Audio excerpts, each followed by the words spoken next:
tema importante e vou passar para a Natália para ela comentar um tema que está ligado às eleições, que são as pesquisas que apontam o Haddad na frente aqui em São Paulo, não é isso? É isso mesmo, Toninho. É muito bom falar de uma pesquisa onde o Alckmin não aparece, né? Para governo de São Paulo, vou comemorar aqui. Só ele desistindo para os paulistas não votarem nele, ainda bem, estou feliz.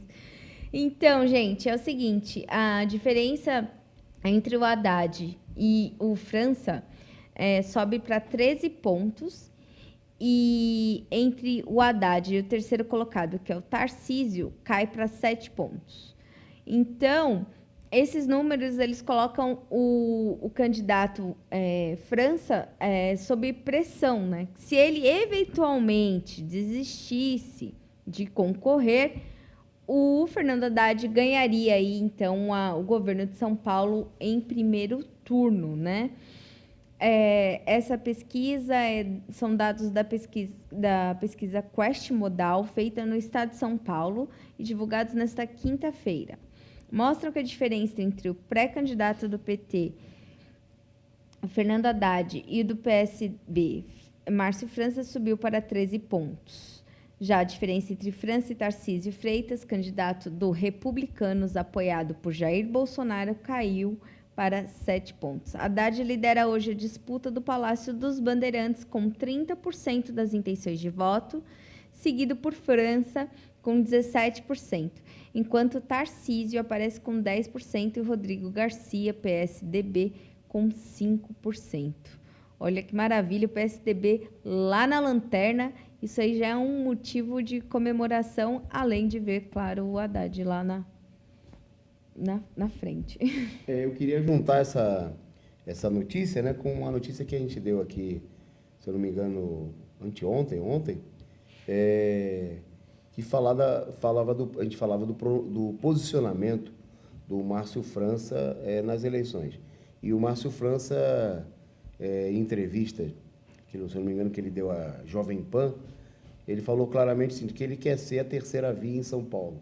Então, o dado é importante porque mostra o seguinte, que as pesquisas só servem para fazer desistir, né, na disputa eleitoral, os candidatos do PT. Né? A gente viu que a manipulação das pesquisas em 2020 levou a que o PT abrisse mão da sua candidatura praticamente, muita gente do PT abandonasse a campanha eleitoral do candidato majoritário do PT para apoiar o Boulos, que era o candidato que a direita mais gostava para perder para o Covas, né? E para deixar o PT numa posição terciária em São Paulo. Bom, desta feita, o França declarou claramente que ele quer ser o candidato da terceira via, que ele não importa, né? Porque as pesquisas supostamente estão indicando que, sem a presença do França, o Haddad ganharia a eleição no primeiro turno, com os dados, obviamente, de hoje, né? A gente tem sempre que relativizar as pesquisas.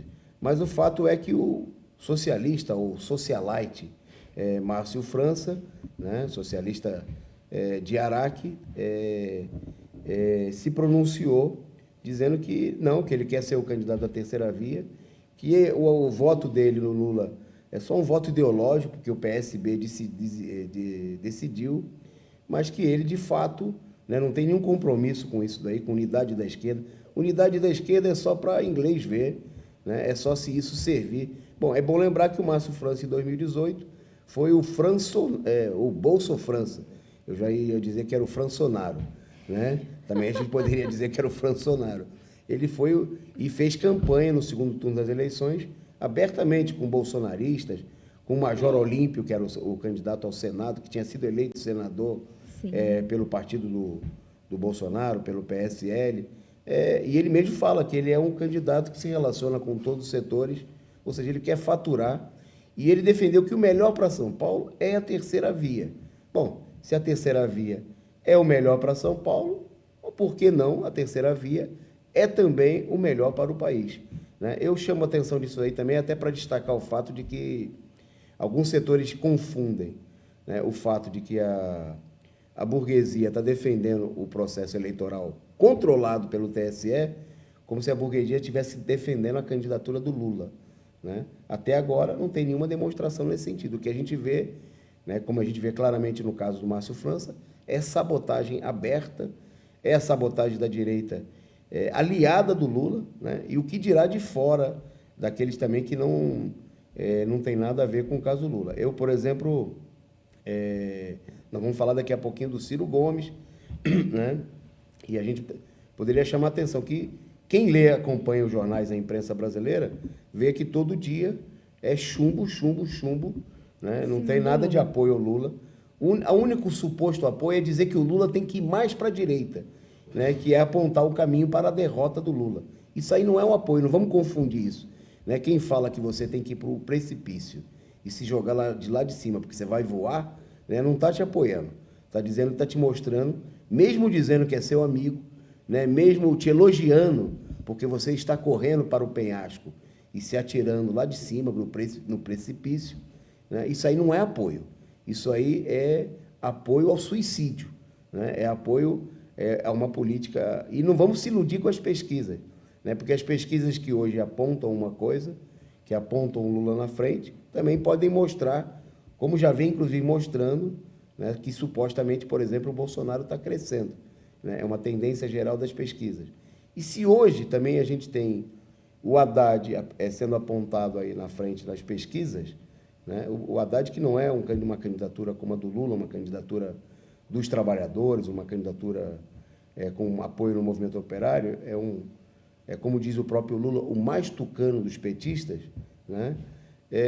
Mas essa candidatura também, né, na frente pode ser apresentada numa posição menos favorável ou mais desfavorável nas pesquisas. Então, nenhuma ilusão nisso daí, né? Mas o importante é a gente compreender a movimentação que está se dando, né? Na onde o Márcio França, o PSB e, portanto, o Geraldo Alckmin é parte de uma operação importante de sabotagem da própria candidatura do Lula. Bom, eu vou em frente aqui, vamos entrar no tema agora, outro tema